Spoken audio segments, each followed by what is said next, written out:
Welcome back, dear listener. Before you hear another sound, ask yourself this. What would you do if your own brother raised an army against you? If the church branded you a sinner before the whole world?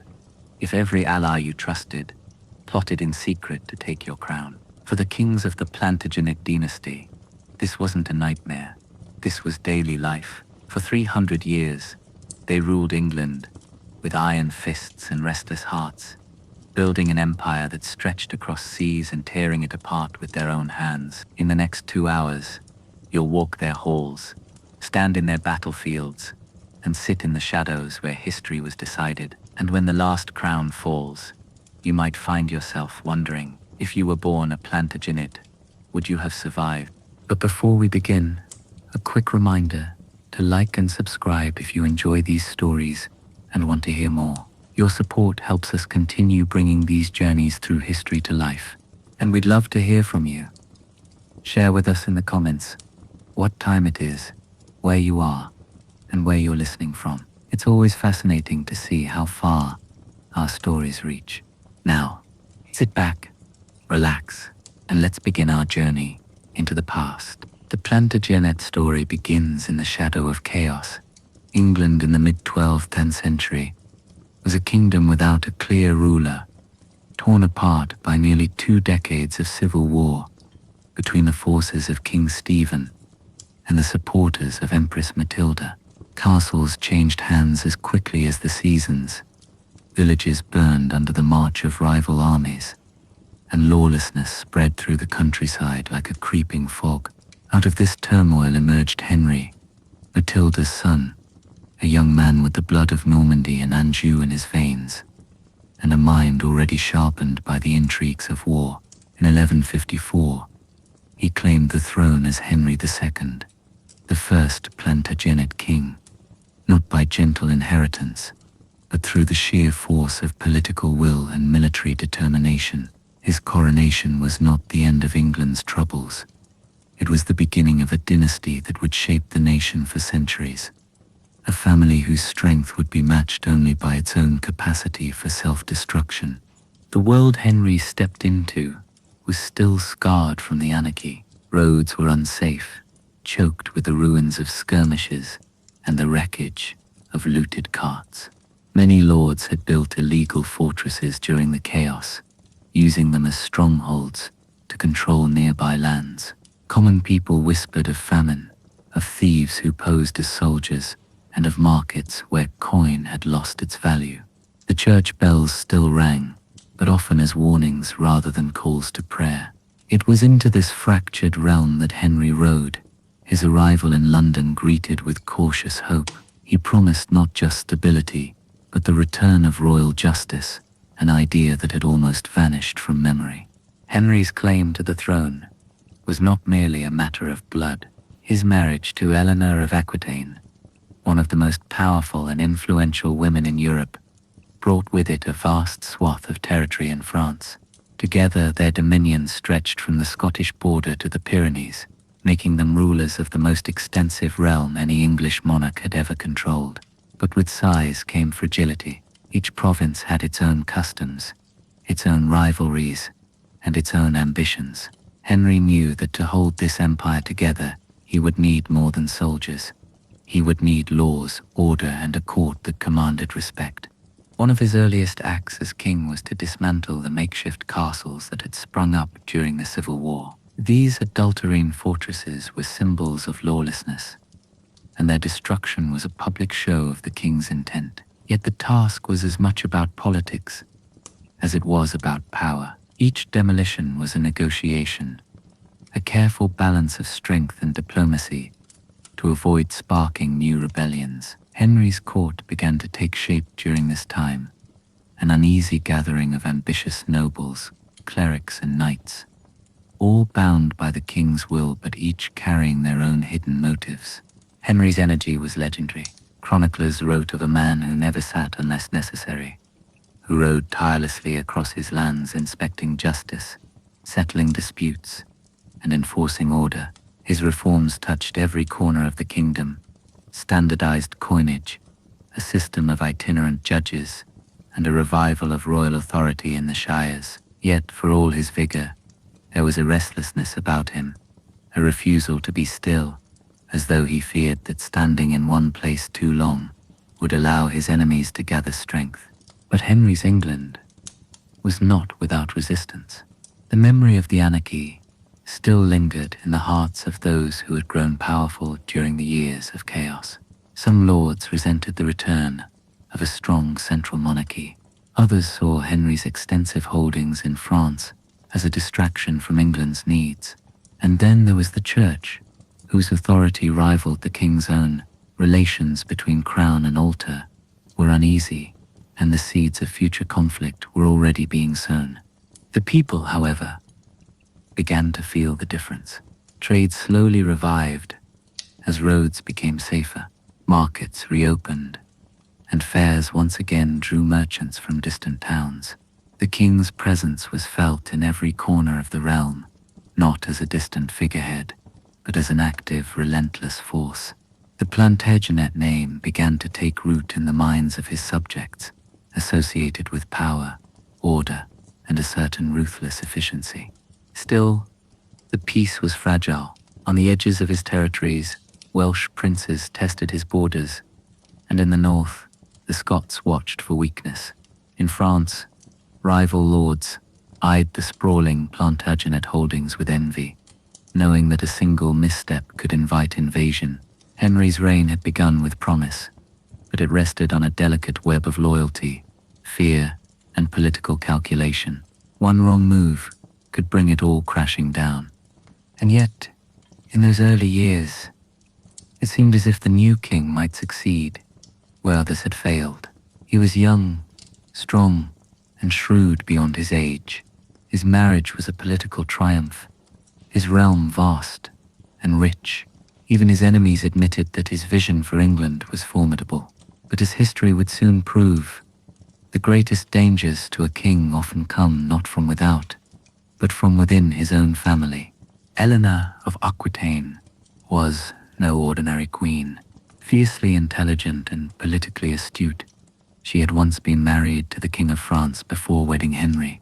She brought with her a lifetime of courtly intrigue and an independent will that refused to be subdued. Together, she and Henry were a formidable pair, but also a volatile one. Their partnership would shape the Plantagenet legacy in ways neither could have foreseen. In the glow of his early reign, Henry's court dazzled Europe. Envoys traveled from distant kingdoms to witness the power of the new dynasty.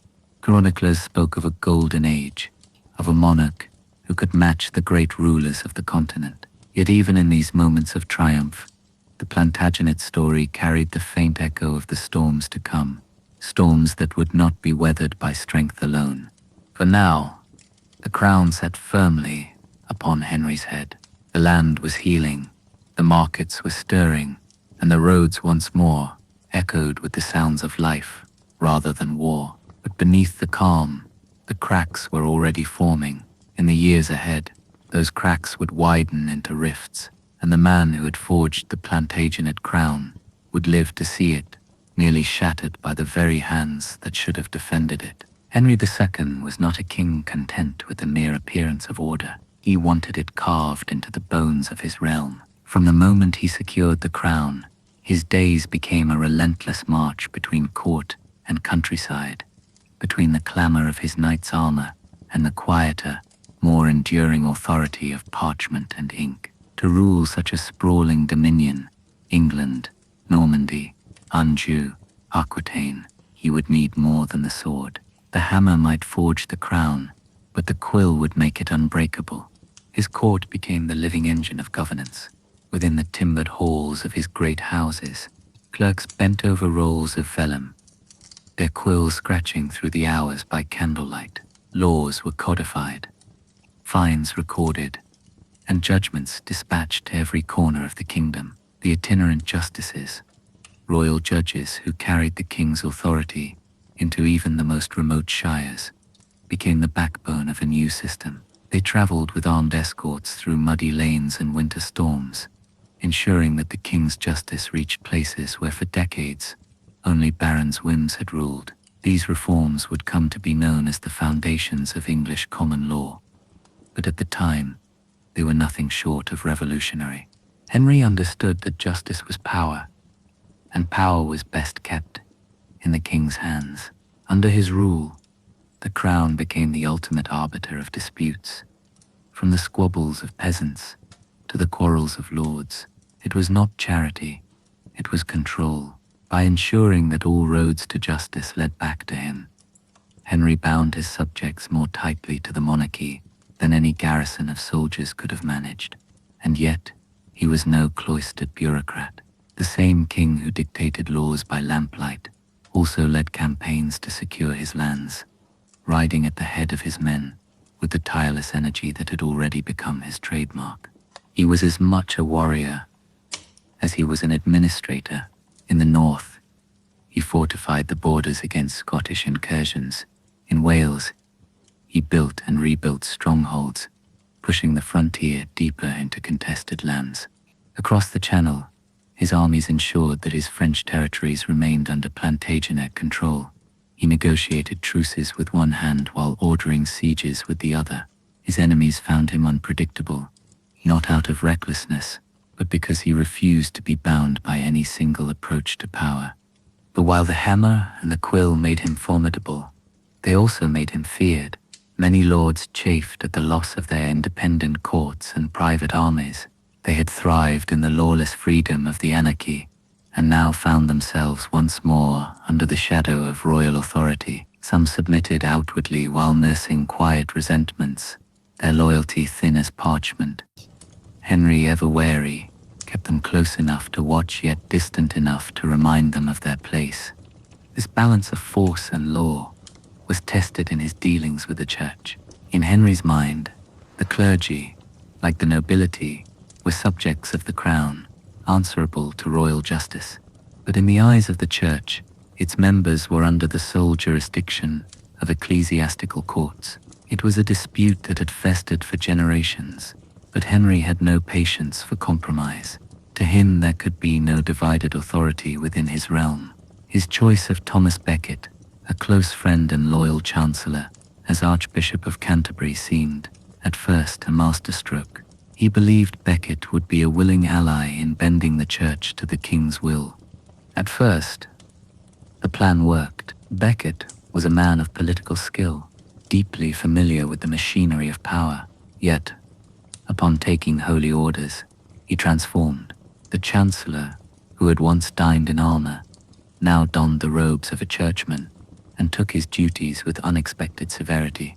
Instead of serving the king's agenda, Becket became its fiercest opponent. The friendship that had once been a cornerstone of Henry's rule turned to one of the most bitter enmities in English history.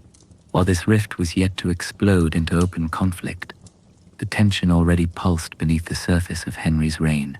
The hammer had secured the throne, and the quill had shaped the laws, but in the struggle with the church, neither would be enough.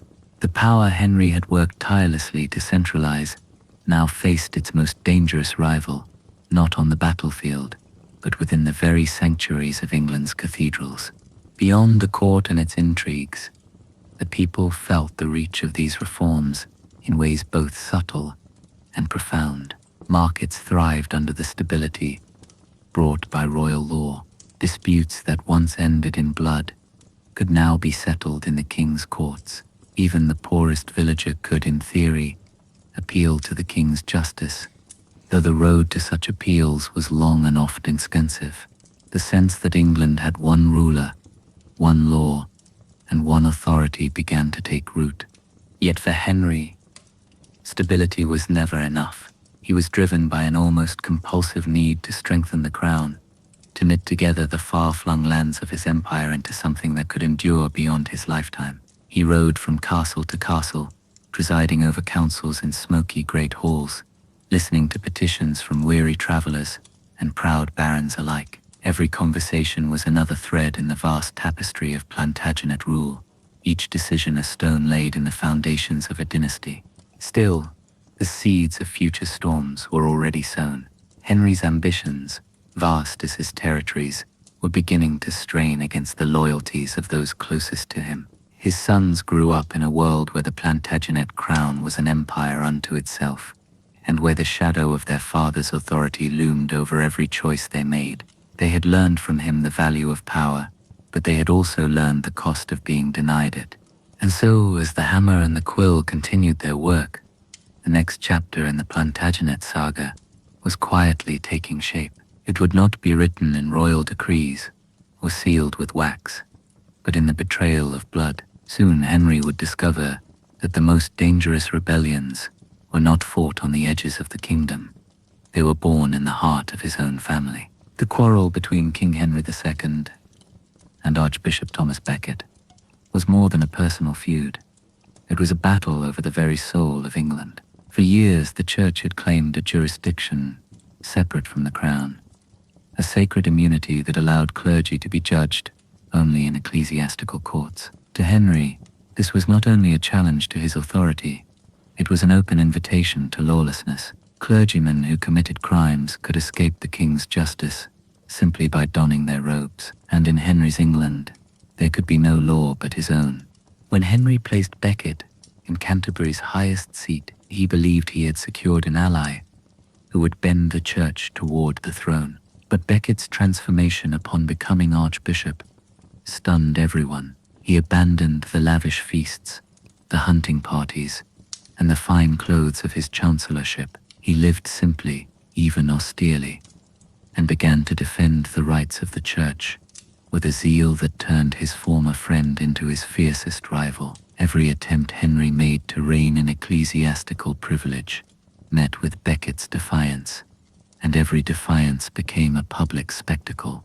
The conflict reached its breaking point in 1164, when Henry summoned Becket to the Council of Northampton to answer charges of contempt and misuse of funds. It was a calculated humiliation. The king's allies expected Becket to yield, but instead, the archbishop walked out, defying the crown and fleeing into exile in France. For 6 years, the quarrel simmered across the Channel, with popes, kings, and bishops entangled in its web. Henry's empire stretched from Scotland to the Pyrenees, yet his greatest frustration lay not in distant rebellions, but in the defiance of one man in a cathedral. When Becket returned to England in 1170, the air was thick with expectation. The Pope had brokered an uneasy reconciliation, but neither man had truly forgiven the other. Henry's sons were being crowned without papal approval. Becket's supporters were rallying, and rumors swirled that the archbishop intended to excommunicate the king's allies. In the great halls of Normandy, Henry raged at this defiance, his words spilling out in a moment that would seal both their fates. "Will no one rid me of this turbulent priest?" It was not an order in the formal sense, but to the 4 knights who heard it, the meaning was clear. Reginald Fitzurse, Hugh de Morville, William de Tracy, and Richard le Breton set sail for England, determined to silence the archbishop. On the cold afternoon of December 29th, they entered Canterbury Cathedral. As the winter light faded from the high stained glass, the monks were chanting vespers when the sound of boots on stone echoed through the nave. Becket, dressed in his archbishop's robes, refused to flee. Witnesses later claimed his voice was calm as he faced the armed men, reminding them that the church was a place of sanctuary. The knights demanded he lift the excommunications he had issued. When he refused, the tension broke like a blade drawn from its sheath. Swords flashed in the dim light, and in the sacred space of the cathedral, the archbishop fell, his blood spilling onto the cold flagstones beneath the altar. The murder shocked Christendom. Even those who had opposed Becket were appalled by the sacrilege. In death, he became a martyr, his tomb a place of pilgrimage for thousands. Miracles were reported, healings, visions, and signs from heaven. The Pope canonized him within 3 years. The crown's enemies used the martyrdom to paint Henry as a tyrant who would stop at nothing, even the desecration of God's house. Henry's grief was as public as it was political. Whether or not he had truly intended Becket's death, the weight of it hung over his reign. In 1174, as part of his penance, the king walked barefoot through the streets of Canterbury, submitting to scourging by the monks of the Cathedral. It was a spectacle meant to restore his standing with the church, but it also revealed a truth of medieval kingship. Power could be absolute only until it clashed with the sacred. The murder in the Cathedral became a turning point. It forced Henry to temper his dealings with the church, but it also cast a shadow over the Plantagenet name. From then on, every act of royal authority would be weighed against the memory of the archbishop's blood on the stones. For Henry, the hammer had shown its strength, but the quill had been dipped in a stain that could never be erased. Yet even as the memory of Becket's death lingered, other storms gathered.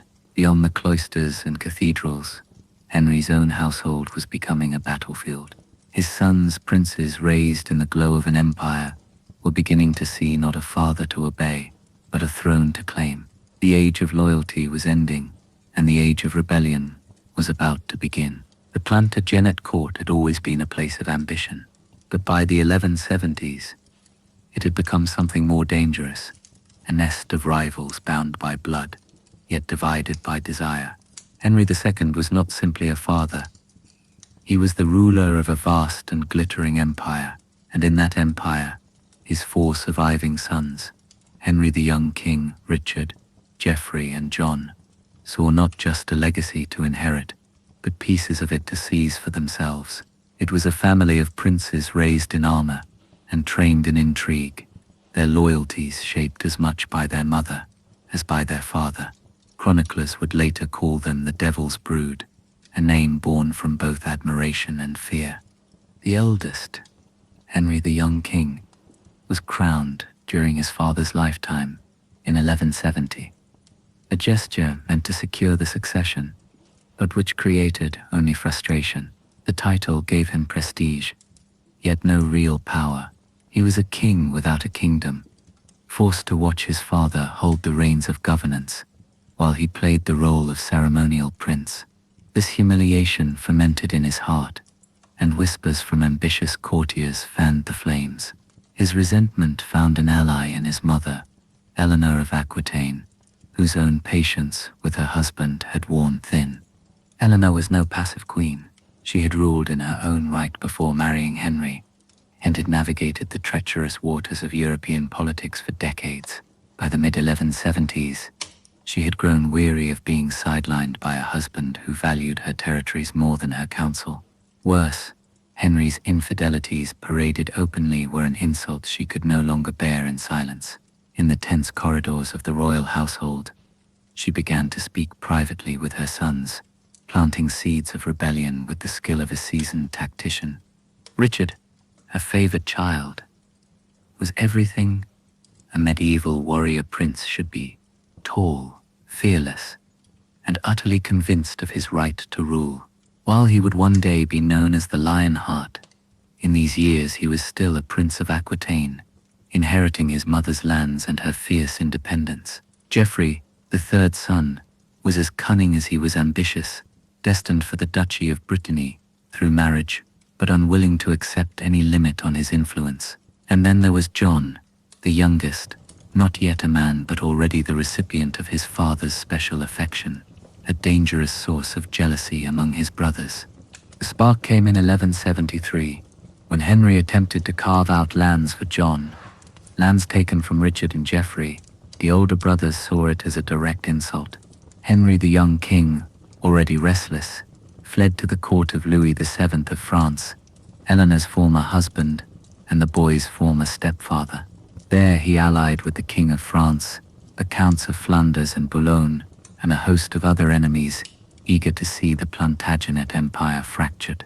Richard and Geoffrey soon joined the cause. It was not simply a rebellion, it was a coordinated strike by nearly every major rival Henry had, both inside and outside his family. The revolt spread like wildfire. Normandy became a battleground. As French armies moved in England, uprisings erupted in East Anglia, and the north. William the Lion, King of Scotland, invaded from the north, hoping to claim territory while Henry was distracted. Castles that had been symbols of Plantagenet strength now flew the banners of rebels. For a moment it seemed as though the empire Henry had spent decades building was collapsing in on itself. And at the center of it all was Eleanor of Aquitaine. She attempted to join her sons in France, but Henry's agents intercepted her on the road. The Queen was arrested and would spend the next 16 years in confinement, a prisoner of her own husband, though still a queen in name. Her removal from the political stage was a calculated move, but it did not stop the rebellion. The war was too far gone for a single arrest to end it. Henry fought back with the energy that had defined his reign. In Normandy, he outmaneuvered French forces, retaking towns and fortresses one by one.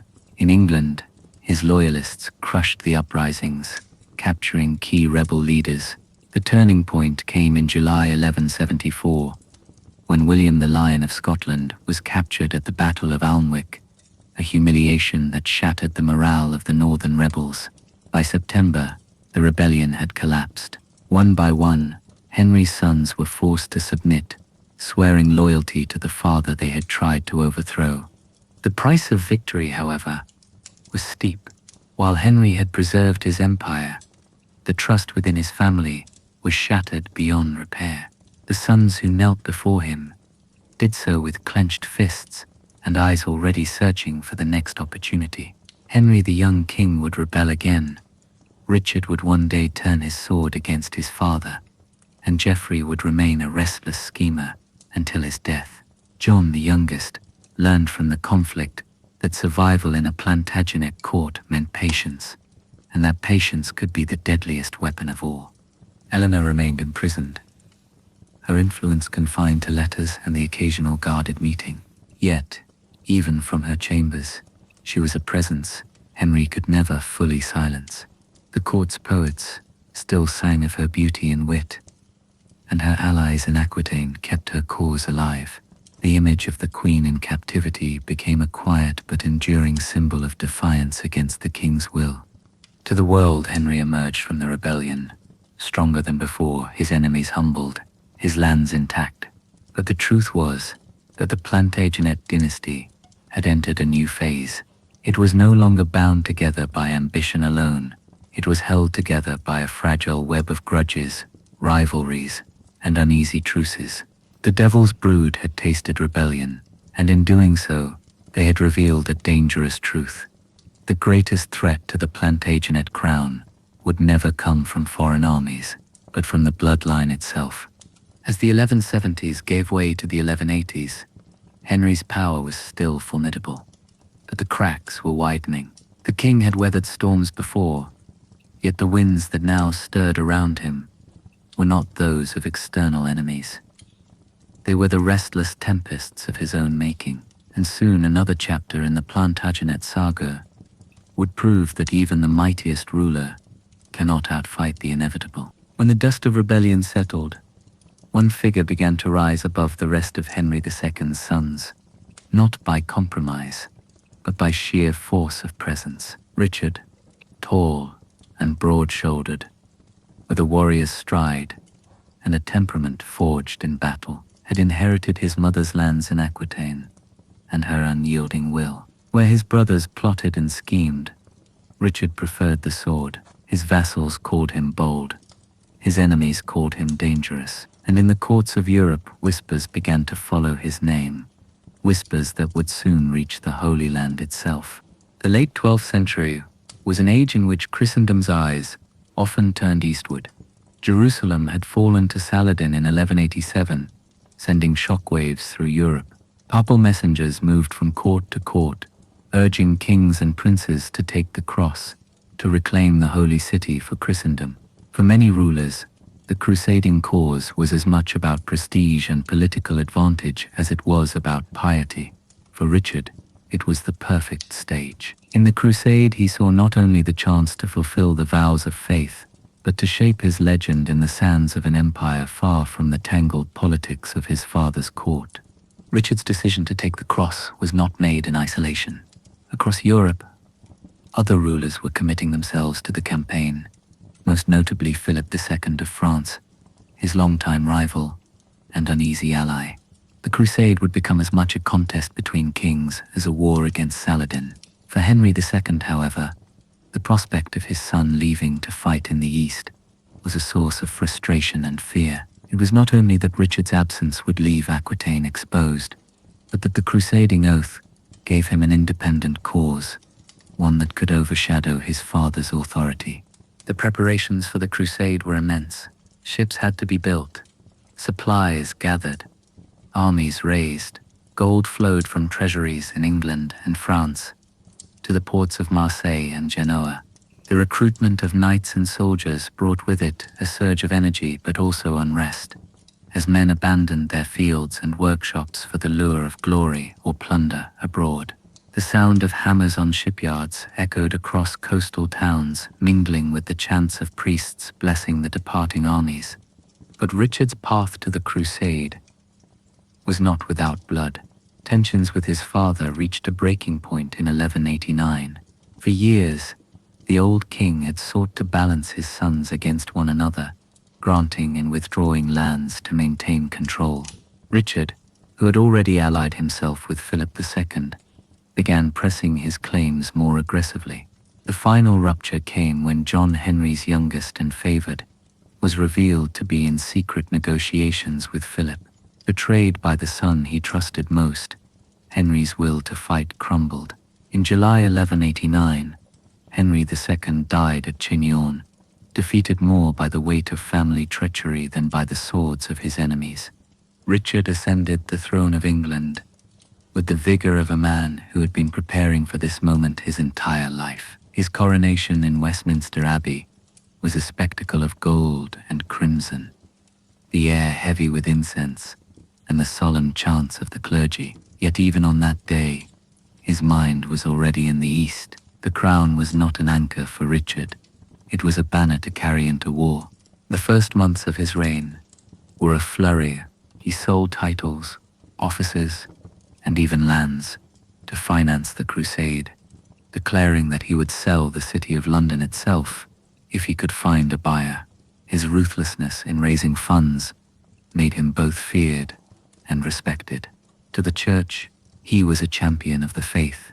To his subjects, he was a king determined to carve his glory in foreign soil, whatever the cost. In 1190, Richard departed for the Holy Land, sailing from Marseille with a fleet that glittered in the sunlight. His journey was not without peril. Storms scattered his ships, and at Messina in Sicily, he clashed with the local ruler over the treatment of his sister Joan. This confrontation ended with Richard storming the city, a reminder that the Lionheart's temper could be as dangerous as his sword. When at last he reached the Levant, the war with Saladin unfolded not as a single grand battle, but as a series of sieges, skirmishes, and strategic maneuvers. Richard proved himself a master of siegecraft at Acre, where his relentless assaults and engineering ingenuity forced the city's surrender. His reputation as a warrior king grew with every victory, though his failure to recapture Jerusalem itself would haunt him in the years to come. The crusade brought him into direct conflict and uneasy cooperation with Philip II, whose withdrawal from the campaign left Richard as the dominant European leader in the field. Back in England, his long absence had consequences. Administration fell to ministers and regents, and the burden of taxation to fund the war strained the realm. Discontent simmered, and in the shadows, his brother John began weaving his own ambitions. The Lionheart's legend was being forged thousands of miles away, but the roots of future conflict were already growing in the soil of England. By 1192, weary from years of campaigning and unable to secure Jerusalem, Richard negotiated a truce with Saladin. The agreement allowed Christian pilgrims access to the Holy City, but the dream of its reconquest remained unfulfilled. For Richard, the crusade had been a stage upon which to display his courage, his leadership, and his unyielding will, but it had also been a test of endurance, that left his kingdom vulnerable. The journey home would prove as perilous as the crusade itself, shipwrecked and forced to travel through hostile lands. Richard was captured near Vienna by Duke Leopold of Austria, a man he had insulted at Acre. From there he was handed over to Emperor Henry VI, who demanded a staggering ransom for his release. For over a year, the King of England languished in captivity, while his realm balanced on the edge of instability. The Plantagenet crown had survived the crusade, but the price in gold, loyalty, and peace was higher than anyone had imagined. When Richard the Lionheart died in 1199, struck by a crossbow bolt during a siege in France, the crown of England passed to his youngest brother John, known in his youth as John Lackland. Because he had not been expected to inherit much, he now found himself ruler of one of the most powerful realms in Europe. Yet, from the moment the crown touched his head, John carried the weight of suspicion. He had spent much of Richard's reign scheming for advantage, even attempting to seize the throne during his brother's captivity. To many barons and bishops, John was a man who had gained everything but earned nothing. John's first years as king were consumed by the struggle to secure his continental holdings. The vast Plantagenet territories in France, Normandy, Anjou, Poitou were always vulnerable, hemmed in by the growing power of the Capetian kings. Philip II of France, who had been Richard's rival and occasional ally, saw in John a weaker opponent and moved swiftly to undermine him. In 1204, after a series of military blunders and betrayals, John lost Normandy entirely, a catastrophe that sent shockwaves through the nobility. Many of England's most powerful lords held lands on both sides of the Channel. Now they faced a king who had failed to protect their interests abroad. Losing Normandy was not only a political disaster, it was an economic one. The wealth and strategic value of those lands had been a cornerstone of Plantagenet power. Desperate to rebuild his strength, John turned to heavy taxation. The burden fell on both the nobility and the common people, and resentment began to simmer. Worse, John had a reputation for avarice that went beyond the needs of war. He was known to manipulate inheritances, impose arbitrary fines, and exploit feudal dues to their limits. His justice was for sale to the highest bidder, and his punishments were often ruthless. If John's rule was harsh toward his barons, it was even harsher toward the church. When it crossed him, in 1207, a quarrel erupted over the appointment of the Archbishop of Canterbury. Pope Innocent III backed Stephen Langton for the role, but John refused to accept him. Seizing church lands in retaliation, the Pope responded with an interdict, closing all churches in England, halting baptisms, marriages, and burials in consecrated ground. For 6 years the kingdom lived under spiritual lockdown, a humiliation that deepened John's unpopularity. When the Pope went further and excommunicated the king, it seemed that even God's blessing had been stripped from the Plantagenet crown. Yet John was not without moments of cunning.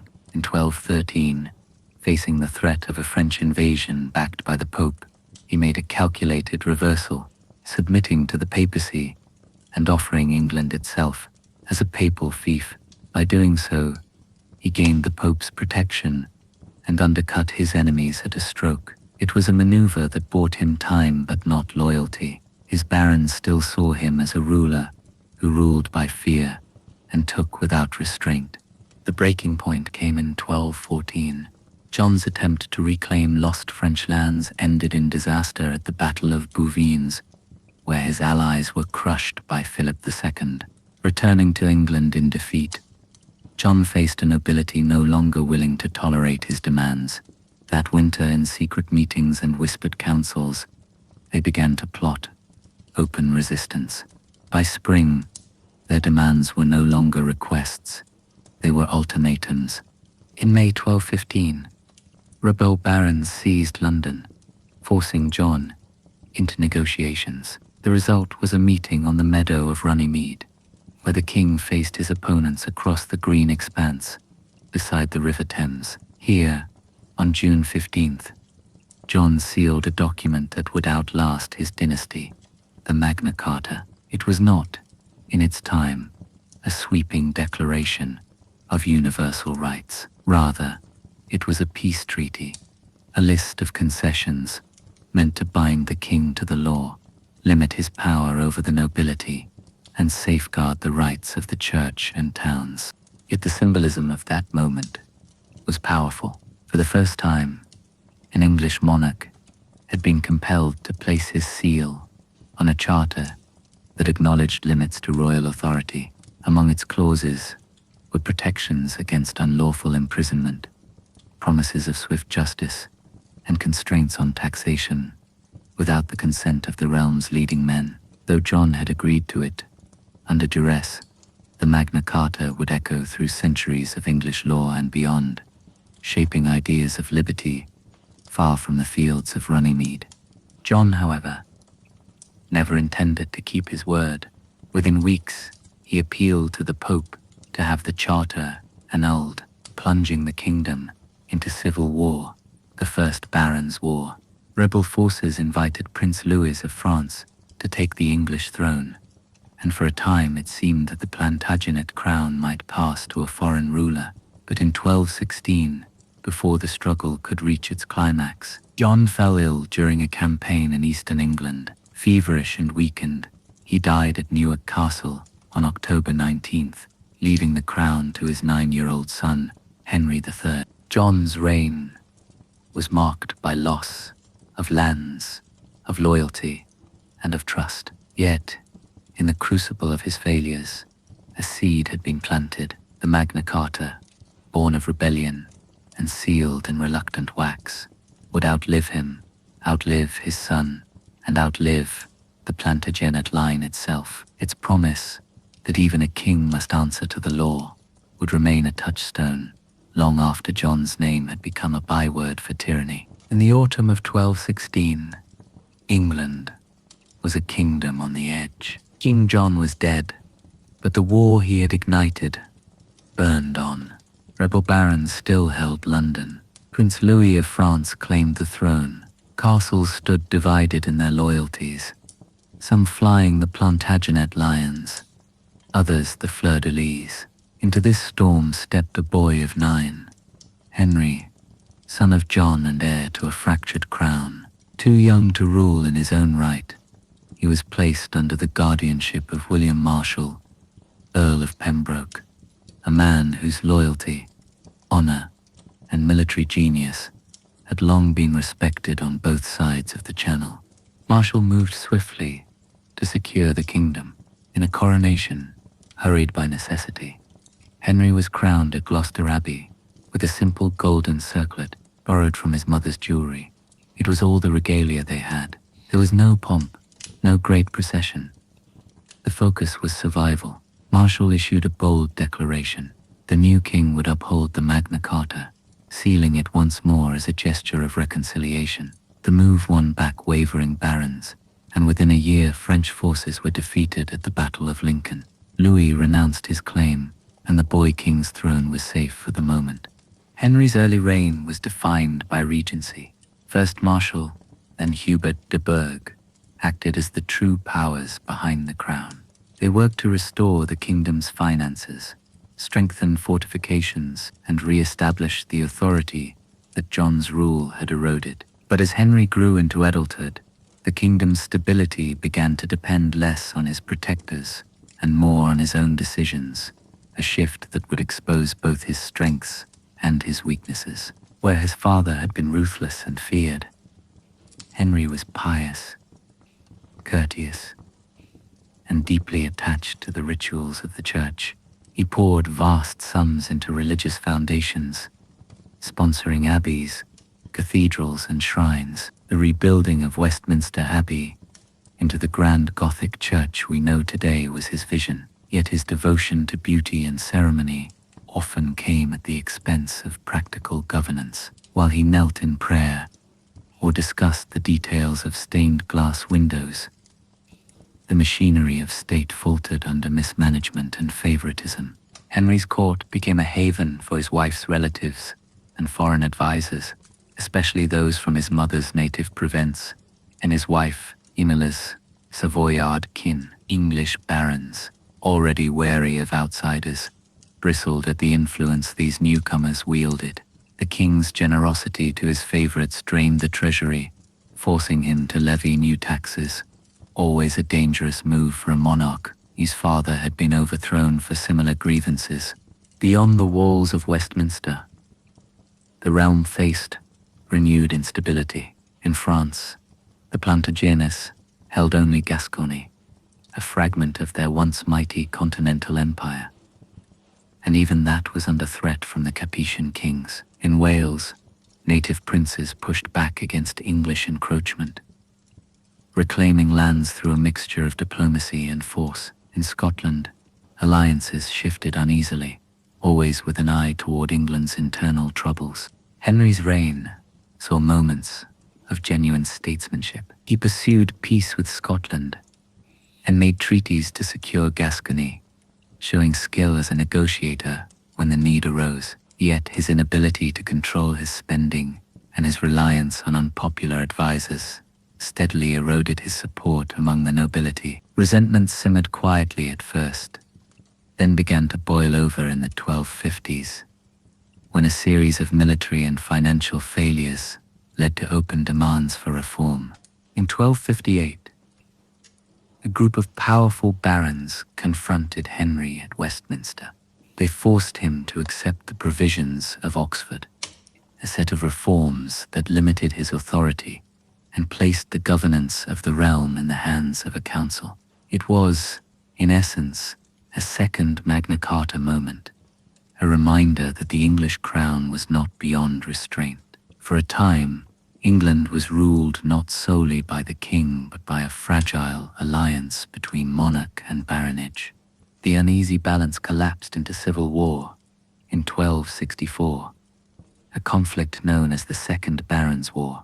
At its head was Simon de Montfort, Earl of Leicester, once the king's friend and brother-in-law, now his fiercest enemy. Montfort's forces captured Henry, and even summoned a parliament that included not only barons but commoners, a radical step toward the governance of England. For a year, Montfort ruled in the king's name, but his power was short-lived. In 1265, at the Battle of Evesham, Henry's son Edward, later Edward I, led a decisive royalist victory, killing Montfort and restoring his father's authority.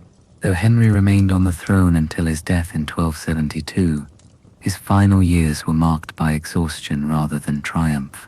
The long reign had weathered rebellions, foreign threats, and deep political reforms, but the scars were many.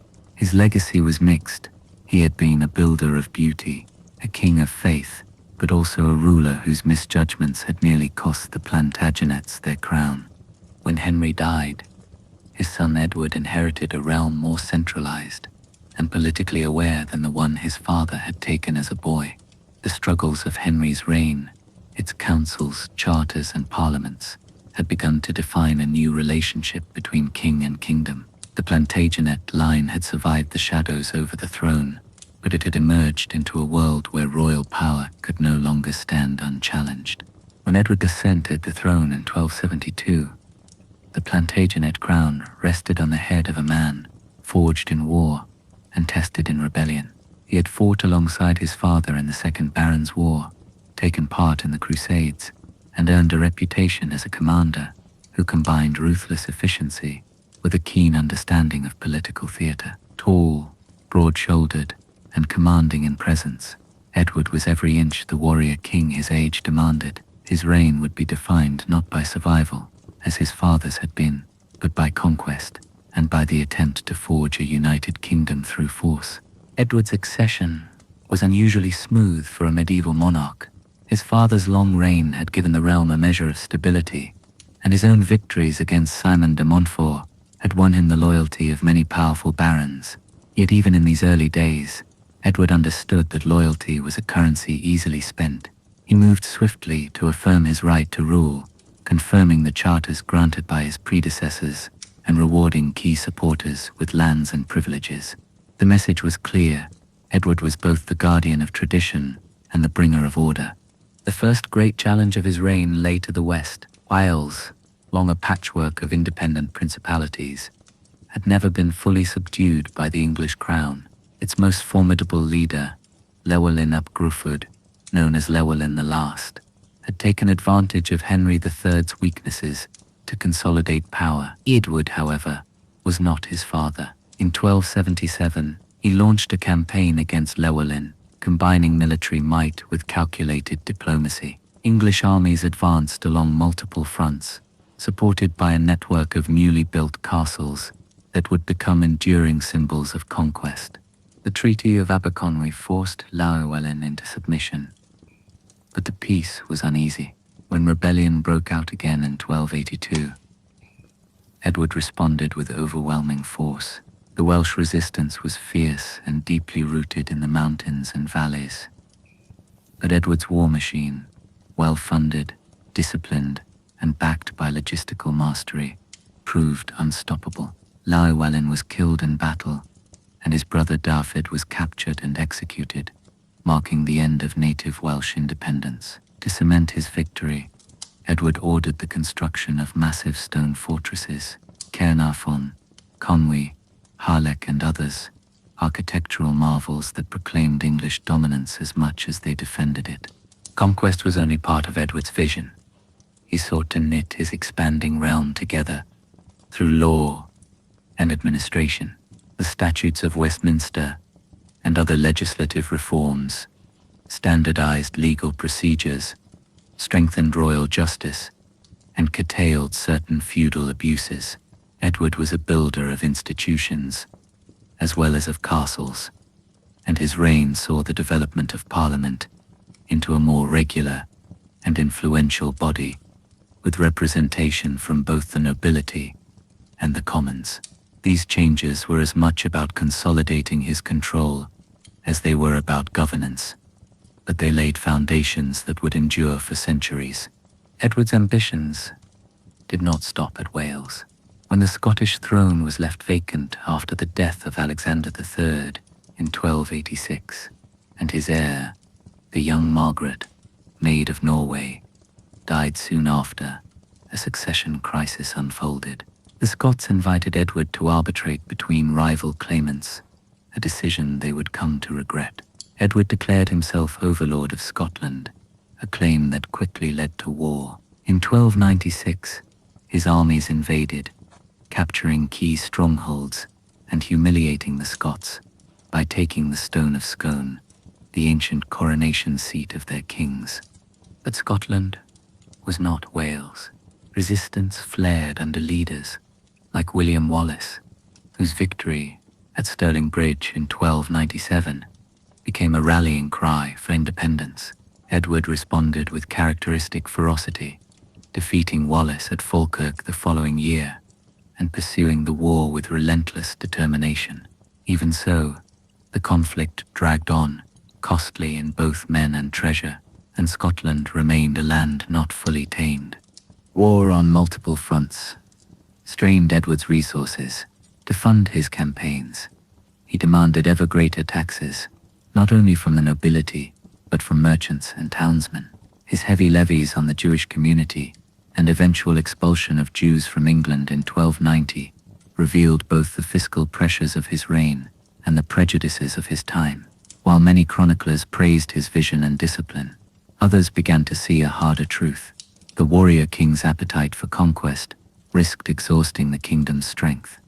By the early 1300s, Edward was aging, but his determination remained unshaken. His health began to fail, even as he prepared for another campaign in Scotland. In 1307, while marching north, he died at Berg by Sands, within sight of the border he had fought so hard to control.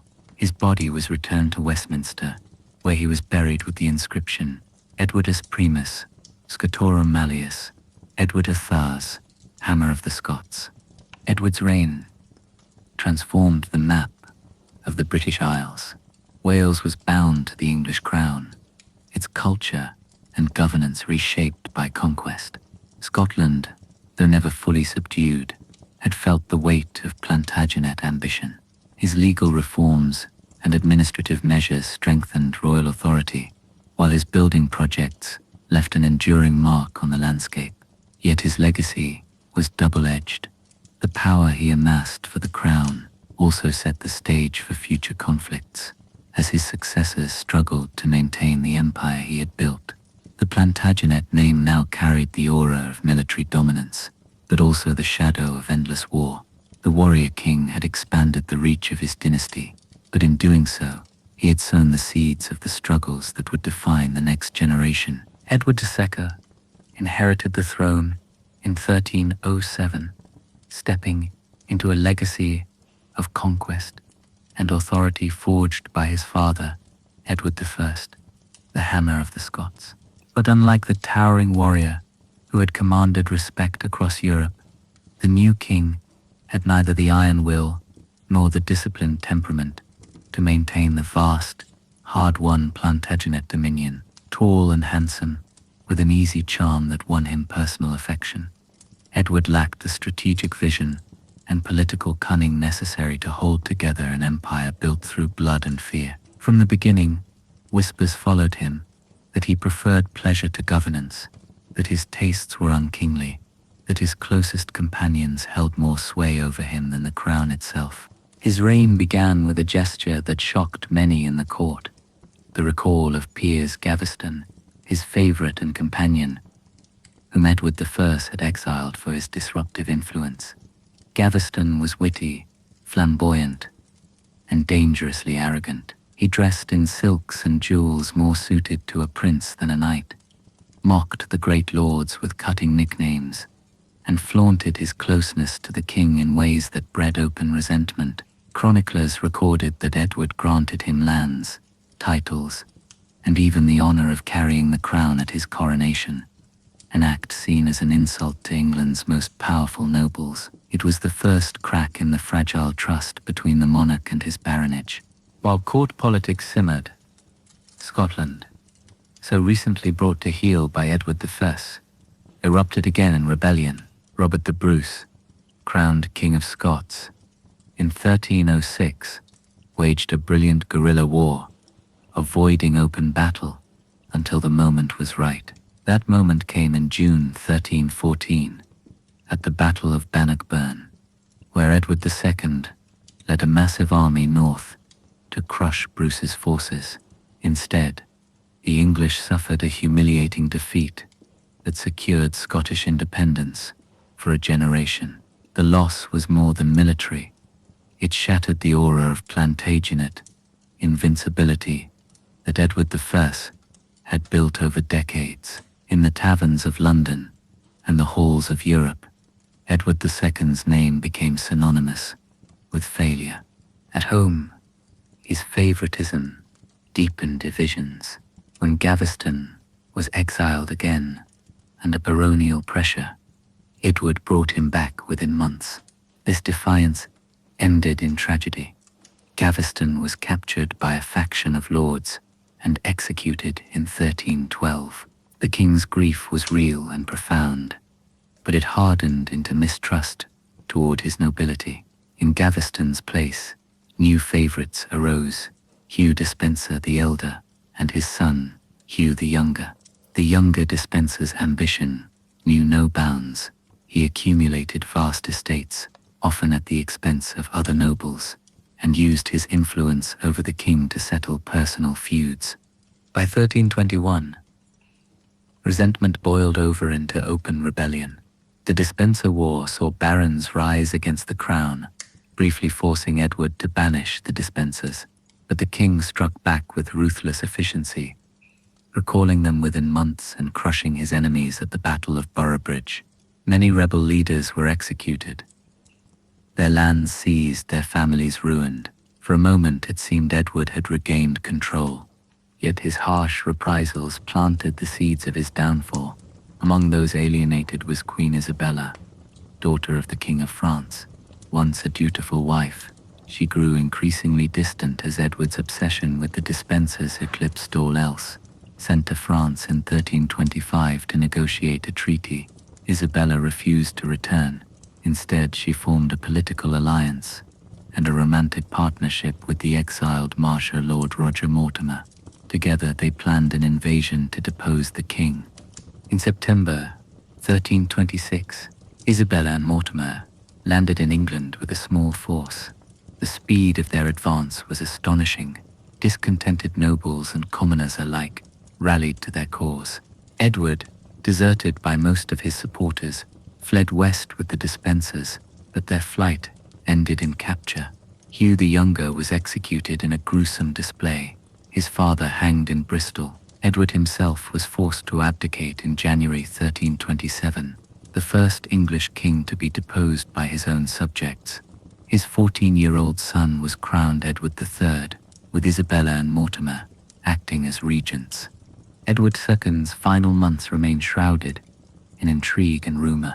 Officially, he died in Berkeley Castle in September 1327, likely murdered on the orders of the new regime. Chroniclers told lurid tales of his death, stories so vivid that they entered legend, but modern historians debate their accuracy. Some even suggest he may have escaped and lived in obscurity abroad. Whatever the truth, his reign stands as one of the starkest reversals in Plantagenet history, a crown inherited at the height of its power, brought low by misjudgment, favoritism, and the relentless tides of rebellion.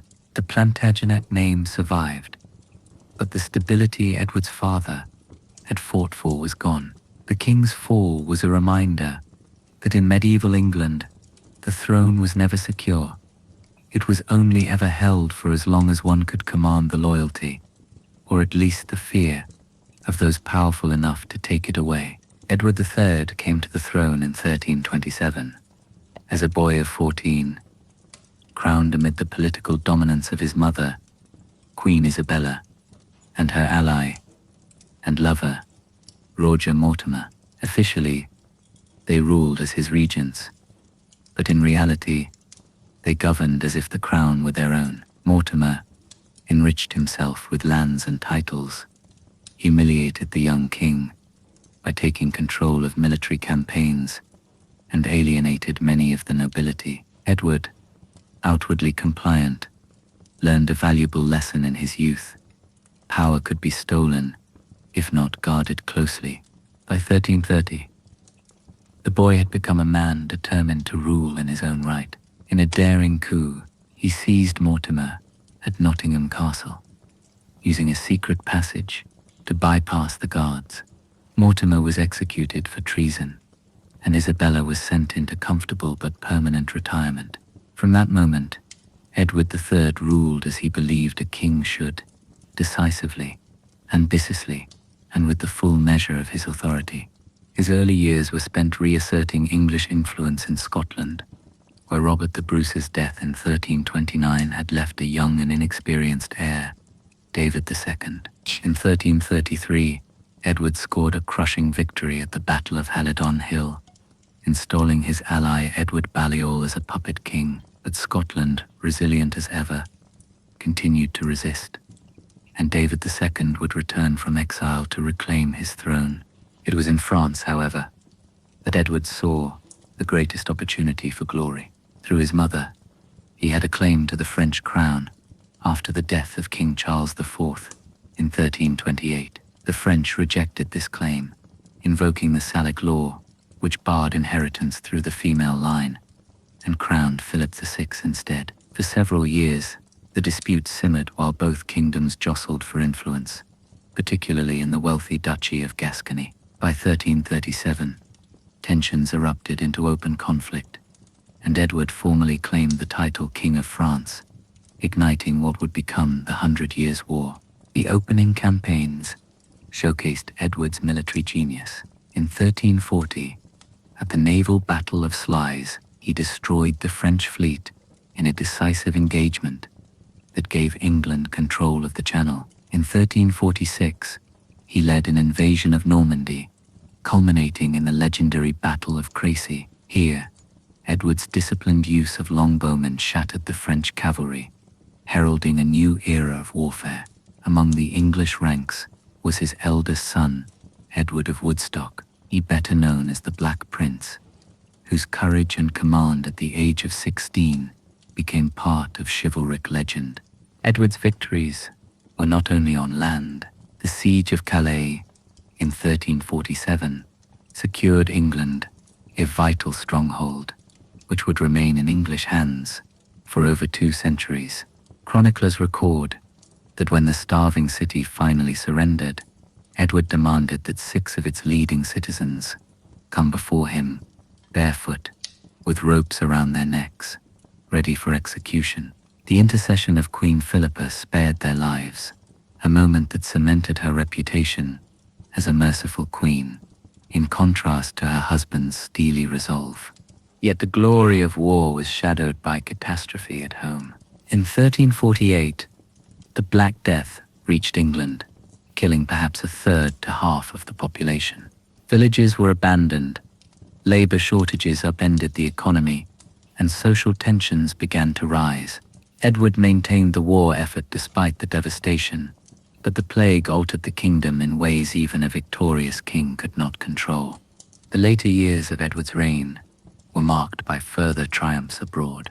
In 1356, the Black Prince won a stunning victory at the Battle of Poitiers, capturing the French King John II and forcing a peace treaty that granted England vast territories in France. For a moment, it seemed Edward's claim to the French crown might be realized. His court became the center of chivalric culture, with tournaments, pageantry, and the founding of the Order of the Garter in 1348, an elite fellowship of knights bound by honor, loyalty, and service to the crown.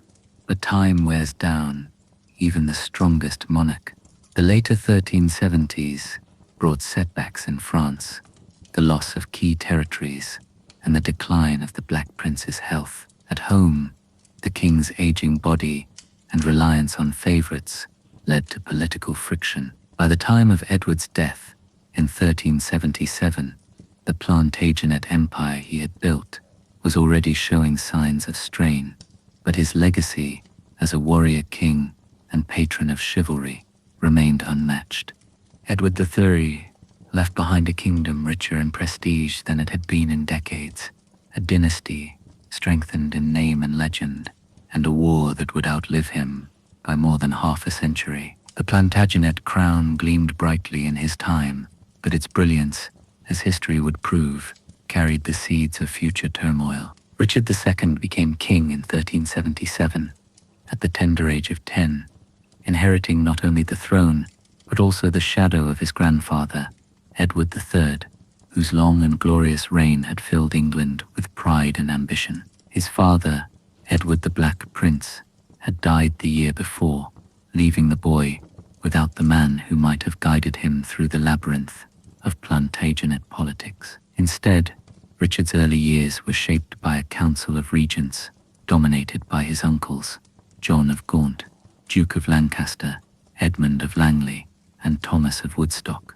Each of these royal kinsmen had their own ambitions, and each regarded the young king less as a ruler than as a symbol to be managed. Richard's childhood was marked by one of the most explosive uprisings in medieval English history, the Peasants' Revolt of 1381, sparked by heavy taxation to fund the ongoing war with France, and fueled by decades of social frustration. The rebellion swept through Kent, Essex, and beyond, drawing thousands into London itself. The rebels demanded the abolition of serfdom, fair rents, and an end to corruption. It was in this moment of crisis that Richard showed a rare flash of courage. Barely 14, he rode out to meet the insurgents at Mile End, and then again at Smithfield, where the rebel leader Wat Tyler was killed in a confrontation with the king's men. Richard's promise to address their grievances temporarily diffused the revolt, but those promises were quickly broken once the rebels dispersed. The episode cemented in his mind a belief in the divine right of kingship, yet also taught him that trust between ruler and ruled could be fleeting and brittle. As Richard grew older, his reign began to take on a distinctive character, one defined by his taste for luxury, his reliance on a small circle of favorites, and his vision of kingship as a near sacred office. He cultivated a refined and cultured court, patronizing poets like Geoffrey Chaucer, commissioning elaborate art, and dressing in splendid robes embroidered with gold and pearls. To Richard, majesty was not just in the crown. It was in the image of the king as an almost untouchable figure. But this vision clashed with the political expectations of his time, when kings were still expected to lead armies and consult with their magnates. Tensions boiled over in the late 1380s, when Richard's extravagance and favoritism toward courtiers like Robert de Vere alienated the powerful lords. In 1387, a group known as the Lords Appellant, among them the king's own uncle, Thomas of Woodstock, rose in opposition, defeating Richard's forces at Radcot Bridge and effectively taking control of the government. Several of the king's closest allies were executed or exiled, an episode Richard would never forgive. Though he regained authority in 1389, Richard emerged from the experience changed. His rule in the 1390s was more autocratic, marked by a determination to eliminate opposition. He used judicial inquiries, packed juries, and even outright intimidation to bring his critics to heel. Some lords were arrested on trumped-up charges, others were driven into exile. This period also saw his notorious tyranny, a 7-year stretch when Richard ruled without parliament, extracting funds through forced loans and punishing dissent with ruthless precision. In foreign affairs, Richard pursued peace with France, culminating in his 1396 marriage to the 7-year-old Isabella of Valois.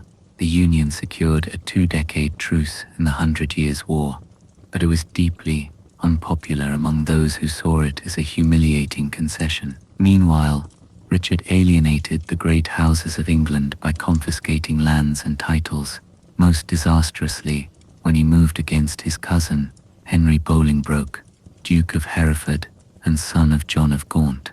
In 1399, while Richard was campaigning in Ireland, John of Gaunt died. Instead of confirming Henry's inheritance, Richard seized his estates, an act that united discontented nobles against him. Bolingbroke returned from exile with a small force, but his cause quickly swelled as lords and commons rallied to his banner. Richard, isolated and without significant support, surrendered without a fight. He was imprisoned in Pontefract Castle, where his fate remains uncertain. Officially, he died in early 1400, likely of starvation, though rumors persisted for years that he had escaped. His fall was more than a personal tragedy. It marked the end of the main Plantagenet line's unbroken succession and the rise of the Lancastrian branch under Henry IV. Richard II's reign is a study in contrasts, a king of cultural refinement who envisioned a majestic, centralized monarchy, yet who alienated his political base through extravagance, mistrust, and vindictiveness. His isolation in his final years was not simply the result of a coup. It was the culmination of a long process in which the boy who had once calmed a rebellion became a man who could no longer bridge the gulf between himself and his realm. And so, dear listener, the Plantagenet story comes to an end. From Henry II's crown, won in the shadow of civil war, to Richard III's fall at Bosworth, it is a tale of 3 centuries, of kings and queens, battles and betrayals, law and legacy. Their reign saw the forging of England's legal foundations, the flowering of chivalry, and the hard lessons of ambition unchecked. They built castles that still stand against the wind, and they shaped a kingdom that still bears the mark of their rule. But in the end, they could not escape the truth that haunts every dynasty, that power is never truly secure, and that the same will that builds an empire can also pull it apart. They were brilliant, flawed, relentless, and above all, human. Their victories dazzled the world, their downfalls warned it, and though their line was broken, Their story still echoes in the stones of the castles they left behind, in the laws they passed, and in the myths that cling to their names. Perhaps that is why we still tell it, not just to remember what they did, but to ask ourselves the same question their own age might have whispered. If given the crown, with all its glories and its perils, could we hold it any better? Richard II's fall in 1399 did not just mark the end of his reign. It signaled the eclipse of the direct Plantagenet line that had ruled England for more than 2 centuries. With Henry Bolingbroke's coronation as Henry IV, the crown passed to the Lancastrian branch, still Plantagenet by blood, but politically a new dynasty. The transfer of power was not a clean transition. It was a precedent that kings could be deposed by their peers, and that a crown, once considered divinely appointed, could be taken by human force. The early Lancastrian years carried both the legacy and the curse of the Plantagenets. Henry IV's reign was plagued by rebellion, including the uprising of the Percys in the north and the Welsh revolt under Owain Glyndwr. His son Henry V would briefly restore the Plantagenet name to martial glory with his victory at Agincourt in 1415. But his early death left an infant, Henry VI, on the throne. The boy king's inability to govern effectively plunged England into the bloody civil conflict known as the Wars of the Roses, a dynastic struggle between the Lancastrians and the Yorkist branch of the Plantagenet family. The final Plantagenet ruler, Richard III, met his fate on the field of Bosworth in 1485, cut down as Henry Tudor's army closed in. With his death, the crown passed to the Tudors, and the Plantagenet dynasty, which had once stretched from the Pyrenees to the Scottish Highlands, was no more. Looking back, the Plantagenet story reads as both a chronicle of ambition and a cautionary tale. Their rise was built on vision, determination, and adaptability. Henry II's legal reforms, Edward I's administrative reach, and Edward III's military brilliance left foundations that would shape England for centuries. But their downfall was rooted in the same traits that had propelled them to greatness, an appetite for power that often exceeded their ability to sustain unity, an over-reliance on personal loyalty, and a readiness to settle disputes with the sword rather than compromise. The dynasty's history offers enduring lessons. First, that even the most formidable rule is fragile without the trust of those it governs. Second, that a legacy is as much about how power is lost as how it is gained. And third, that no crown is truly secure. It rests on a shifting balance between ambition and restraint, authority and consensus. The Plantagenets left behind castles and cathedrals, laws and legends, but also a reminder etched into England's political memory. Dynasties are mortal, but the lessons of their rise and fall echo long after the last crown has slipped from their grasp. Theirs was an age of kings who sought to shape the destiny of a kingdom, and in doing so shaped the very idea of what it means to rule.